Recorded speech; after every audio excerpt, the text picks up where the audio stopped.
Darren Aronofsky has probably one of the most varied and unusual filmographies. He is the director of Pi, Black Swan, recently The Whale. I haven't seen a ton of Darren Aronofsky films, but very interesting filmmaker to say the least. Mother also, Noah. And this is a film I don't think anyone really expected, especially tonally after the trailer came out. It's called Caught Stealing. By the way, this is Woman Carrying Man. I'm Jake. This is Nadia. I am really curious to hear what you have to say about this movie. I did get a few texts from you in the theater because you were alone in the theater. I was alone because I watched it really late. Yeah, you saw it alone. And so you texted me a few times that you were mad because it was gross. Yeah, I had to text you because I couldn't look at the screen for a couple of the things because it's just it grossed me out. Yet, I feel like this movie is being sold as kind of a goofy comedy. And in some ways it is. But it's also lots of ways it is. But it's also very dark. I have a lot to say about this film. Say it. No. You're going to go first. No. I want to know what you have to say. Well, first of all, I must say, I was so annoyed with you because you usually want to know if like an animal gets hurt so that I'm prepared or I can opt out of watching the film. Like, bathroom scenes where I tell you stuff, you get mad at me for spoilers. I don't tell you stuff, you get mad at me. Which way do you want it? Welcome to married life. I don't know. What you knew about this? I didn't want to spoil it. Well, you could have warned me there's some feces in there or whatever else. Because I was getting... There's a full-on toilet clog shot. Such big, it was really late at night. I was so sleep deprived. Yes. And I bought a bunch of freaking snacks. Yeah. Stuffing my face. Wait, did you illegally bring food into the theater? Actually, no. I ate a lot of pretzels. And my God, they're overpriced in theater. So we established and then I had Taco Bell before. Okay. And I had Taco Bell after too. Yeah, sounds great. So we established that the film is gross, but what did you think of the quality of the movie? Let's see. The quality of the film was, I would rate it 9 out of 10. Wait, what? Yeah, I really love this film. Then why are you mad at me for not telling you about the poopy shots? I don't want to eat while I'm watching that crap. What the fuck? But you would have been biased against it. Yeah. All right. So what did you like about this film? Well, there were parts that I really didn't like. I like the second half a lot better than I like the first half, I must say. Here's the thing. I can appreciate needed grossness of the film. I don't really like films where it's unneeded. I don't want to get into the spoiler section about like animals or anything like that, but there is some animal cruelty in there that is hard to watch. Although I like the direction that it went, I guess. And I'll talk more about that in the spoilers. I really love the comedy, the really heart racing, how everything comes around. So there's a lot of like flashbacks. You think that it's just building backstory, but it really turns and comes around. And I really appreciated that. I really liked the different relationships, the ending. It all ties in together. And the surprise element of it all. There's some surprising people who you think are bad, who are or aren't bad. Without getting into spoilers. I just thought it was like a fun time. Actually, by the end of the film, I was really glad that I was the only one in theater because I was actually shouting. What? Yeah, I was shouting at the screen and I was like, oh my God. What were you saying? What were you saying at the screen? Yeah, you get her! And then, so I was like that. I was just like so freaking motivated. I was just like, oh, I must be really sleep deprived. I was going a little like slap happy. And so it was fun. So you had a fun time. I had a fun time, but I missed you guys. But also I forgot. I felt like, wow, I'm rich. I own this big theater. I booked it for myself kind of thing. And then I was like, what the heck? Let's get another Taco Bell. Did you? Yeah. You did? Yeah. After the movie? Uh-huh. You didn't tell me that. Well, you were sleeping. Oh my God, that's so funny. And I didn't want to text you and be like, getting some more Taco Bell. Oh man. All right. Well, I'm going to share my thoughts on the film now. Do it. Yeah, I thought it was mid. Of course you did. Yeah, and I mean that not in it was horrible. It was definitionally mid. It was just fine. Okay, why don't you explain yourself? Except there were parts that I really didn't enjoy. Like, I thought that the movie works and the stuff that you praise about it kind of coming together thematically with the flashbacks and how that ties into the character. I thought it worked, but it felt very strategic, inauthentic. I guess the whole movie kind of felt to me a bit inauthentic, a relic of a post-Tarantino 1990s crime boom. What is a post-Tarantino? So in the wake of Pulp Fiction and Reservoir Dogs in the 90s, when American independent films were on the rise, there was a whole slew of Pulp Fiction-esque types of films, which would be kind of like gritty crime movies with a sense of humor, lots of Elmore Leonard adaptations. I love Elmore Leonard, but lots of filmmakers trying to capture that tone. And this movie reminded me of that, in that trying to be uncut gems. There was lots of violence, brutality, but keeping a kind of light tone, unusual, quirky humor, especially related to the crime elements. Austin Butler hangs out with a cat and talks directly to the cat a lot of the film. I thought 10% more of the talking to the cat stuff would put it on Argyle levels of cat-related humor. Exciting sequences. I think the screenplay tied together, but it all felt a little too neat and tidy. It felt formulaic. So much to the point where there were aspects of the film in the final act where I'm just like, all right, you could just put the word metaphor on the bat and it would be less subtle than, all the stuff that it's trying to do, which it's not trying to do a ton. It's just like a pretty simple, straightforward story. The first half drags a little bit, I was going in hoping for a kind of propulsive thriller, and there's some of that, but a lot of it is unfortunately boring, kind of generic character study stuff about this guy who is dealing with trauma. Again, some of this is expectations versus what's delivered. Although I feel like I went in very aware of what this movie was trying to do. I think the tone of the film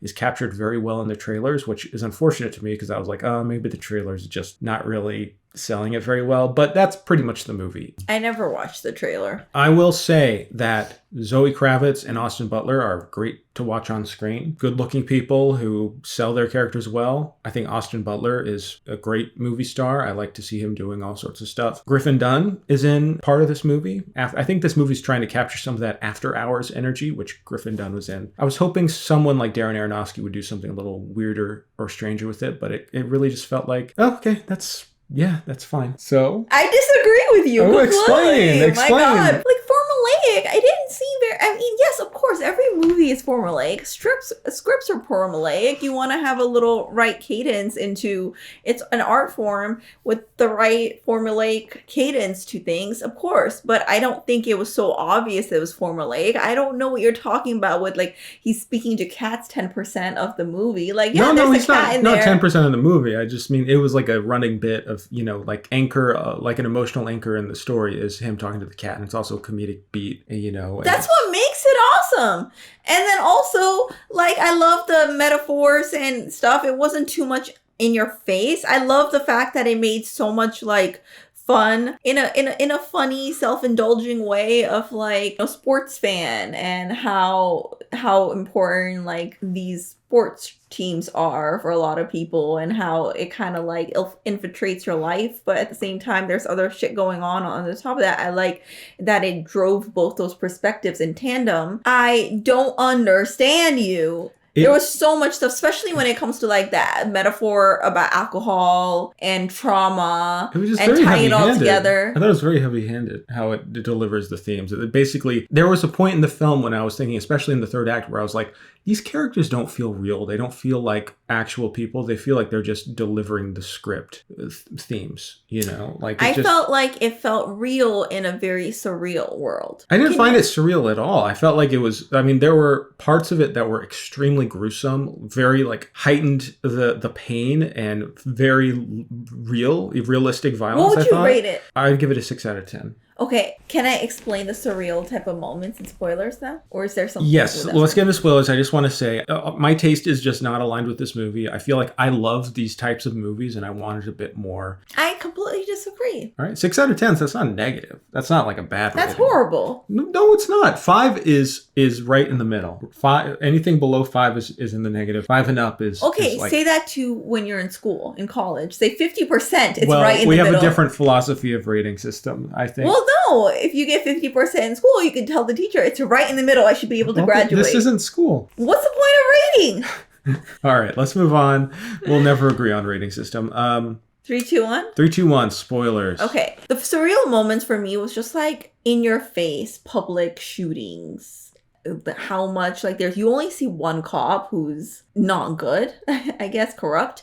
It almost seems like a systematic fail within the everyone like in the community where there's so many people who are being hurt in people's faces, yet like you have to be like, no, call the police. Like I love the funny part with Austin Butler where he's getting punched and kicked in his stomach to the point where they have to take out like one of his kidneys, and then the neighbor's like, I'm gonna call the police. Like, no, actually call the police, he's getting beaten. But it's more about like the threat of it all. The violence in the film is mostly depicted as like horrific, especially in the first half. Like it's very realistic. Like this guy gets beat up and he ends up in the hospital, he loses a kidney because it's like, yeah, that shit can happen. And then there's consequences for the violence, you know? Right. He's stitched up, he's constantly dealing with the pain. Later in the film, he gets staples taken out of his wound, and that's like really gruesome. It's like very horrifying the way that he's beaten up and attacked. He's just an innocent person in this horrible situation. His girlfriend gets murdered. Like that was a part in the film where I was like, oh my God, maybe this film is going to become way darker. I mean, it's already way darker than I expected. But then it's just like her death is kind of used as kind of like an element of catalyst. It's a catalyst for his character growth, which is something I didn't love. You know, it's like, yeah, he does end up like avenging her, whatever that means. No, I actually really enjoyed that part because he wasn't taking his life very seriously at all. He was drinking, for example, after having, lost a kidney, blacking out. And she was like, you can't do that. You have to she was kind of tolerating it, but at the same time judging him. It's like, you shouldn't be making these decisions. You're grown. You should be a little bit more responsible. And then her death serves as like, okay, I want to honor her. And by honoring her, I need to kind of do the right thing because that's what you pushed me towards. Yeah, I mean, the themes of it are just so, it just felt heavy-handed where it's just like, all right, you need to stop running. They literally say that in the film. You got to stop running from your past. And then that's what he does. And literally he uses a baseball bat. He's a baseball player who messed up his knee, which is why he's living in New York just as a bartender. He messed up his knee. He had a lot of potential. And now he's no longer running from the past because he grabs a baseball bat and he starts beating up the bad guys with a baseball bat. And then he refuses to drive because of the car accident. So he's not in the whole movie. It just keeps going. Yeah, I'm not going to drive. I don't drive until the final moments of the movie where he does decide he has to drive because the gangsters make him, and then finds out that they are the ones who killed his girlfriend, and then he drives into a pole and kills those guys while he and the cat are virtually unharmed. So those parts of the movie where it's like, all right, let's do this a screenplay neatness where it's like, yeah, the formula of great save the cat structure of a screenplay is like, we got to do it like this and hit these beats, and it just felt predictable. What would you have preferred? Like, what would you have liked to do? Because for me, those were like the most enjoyable parts of the film. So what would you have, like, what would have made it from 6 to like 8 out of 10 or 9 out of 10? I would have liked it to go into more of chaos and a bit more. You don't think it did? The surreal It was like neat, tidy chaos because like in the first half of the movie, the violence is brutal and disturbing. Second half, it's like these gangsters shoot up a whole wedding and it's like operatic and playful. It's not like as heavy. It's like a wanted to go into this darker tone and it never really takes the plunge. Like one of my favorite movies is Uncut Gems, and that kind of frenetic, like tense energy, sustained energy, this movie could only reach occasionally. And again, it's trying to do something different. It doesn't have to be Uncut Gems, but it's like personally just wanted it to try some new things, take itself more seriously. It felt like it's always kind of winking at the audience of like, oh, isn't this clever? Like, the baseball, isn't this clever? They end up at the game with the Mets, and the Mets fans, and they get mad at the Giants fan. He's, oh, there's the Giants. It was all kind of either be cute or be disturbing. Like, it's a hard tone to match, and I don't think it merges the tones well at all. I don't understand you. Like, I have had you in my life for 8 years. Here we go. Like 8 years. Where is this going? I've had you in my life. Okay. You understand almost a decade. Uh-huh. And I still don't understand you. You thought I would like this movie? No, I knew you wouldn't like it. But well, then you understand me. I didn't hate it. But it's just like, it's so... There were great parts. Okay, there were good scenes. This is how I feel, okay? Listen, I know how you are and what you like and what you don't like. Yet when you speak it out loud, it's almost like, oh my God, yeah, he's a serial killer. But then watching him cut up bodies, I'm like, oh my God, he's a fucking serial killer. It's like different. You know what I mean? It's like a realization that like, holy shit, this is real. Whoa, this is who he is. 9 out of 10 is an insane rating for this movie. 9 out of 10 means almost perfect. It movie is almost perfect. Yeah. I didn't think that you'd be going to bat, pun intended, for Caught Stealing. Yeah, me neither. But I wasn't actually that excited to watch this either. I know. Thanks for watching. Let us know what you thought of Darren Aronofsky's latest film, Caught Stealing. See you later. I just can't believe you gave it 6 out of 10. Talk to you later, everyone. Oh my God. Bye-bye.